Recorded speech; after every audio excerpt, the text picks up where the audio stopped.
Okay, so let's get to it. Johnny Hendricks, so Jimi Hendrix, Johnny Hendricks versus George St-Pierre. Post-fight analysis. Now I seen this fight. I seen it as it went on pay-per-view. Let me start off by saying I don't think it was a robbery.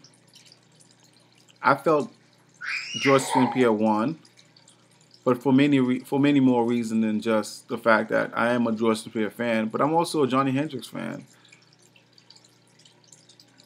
When I come to this situation and I notice I'm looking at the first round, the second round, those are the only two controversial rounds where people go back and forth on.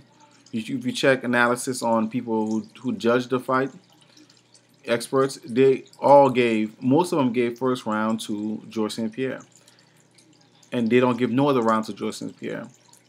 Only round where that was decisive were round 3, 4, and 5.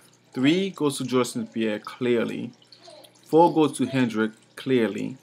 5 goes to George St-Pierre clearly. Now, looking at the first round, which is the controversial one, I believe George St-Pierre won because he had a takedown. In that fight, there was not much activities happening, so the takedown gave it to George St-Pierre. And then when you look at the last 3 rounds, two of the last 3 rounds, George St-Pierre was pushing the pace. Johnny Hendricks is the harder puncher. By far, you can just know it by looking at George St-Pierre's face. Johnny Hendricks is the harder puncher. But why is George St-Pierre walking him down the whole 5th round? Took him down twice the 5th round. And look at Johnny Hendricks walking off like he won.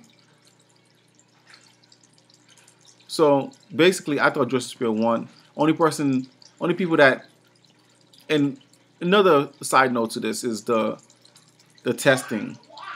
George St-Pierre wanted Johnny Hendricks to take testing. Of course, George St-Pierre would be doing it himself. They don't like the way it went. You'll find out whenever someone don't want to do something, they always find a reason why they shouldn't do it. When you ask them the overall view of what do you think of testing, they say, oh, it's great.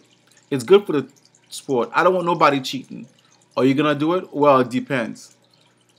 George St-Pierre was asking for testing. Hendricks didn't want it. Okay?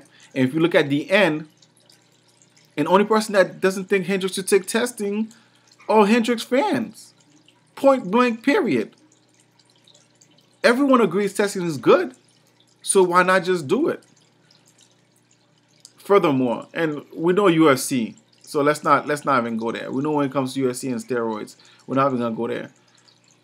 Now to get back to the performance, the last round, whoever is pushing the pace, on the championship rounds, usually on the rematch,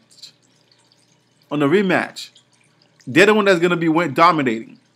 It shows that Joseph Pierre is figuring out Hendricks, and it was just a matter of time. Hendricks' size and Joseph Pierre's size, too different. Hendricks is built for hitting, while St-Pierre is built for fighting. Hendricks was going to gas out. He started to gas out. If this was a 12-round fight, I would pick George St-Pierre by knockout. It's easy to look at their faces and say, you know what, George St-Pierre lost that fight based on his face.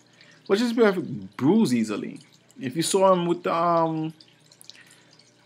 against BJ Penn, he was bruised up. Against Nick Diaz, he was bruised up. He just get bruised up. That don't tell you the whole fight. If Hendricks is throwing the harder punches, yeah, we expected Hendricks to be the stronger fighter. We expected Hendricks to be the stronger fighter. He was actually moving St-Pierre with one arm against the rope or the fence. So did he land the harder punches? Yeah, but he wasn't gonna last. If this was a realistic fight, he was not gonna last. He's not gonna last. He was gonna gas out. And there's no way you're gonna be the harder puncher, and you're running off like you won when you got taken down twice that round, and you were being walked down. And last point, look at the overall performance. You're looking at head kicks, is George St-Pierre. If you're looking at jabs, that's George St-Pierre. If you're looking at takedowns, yeah, against the two-time national champion, that's George St-Pierre. Do you see what I'm getting here?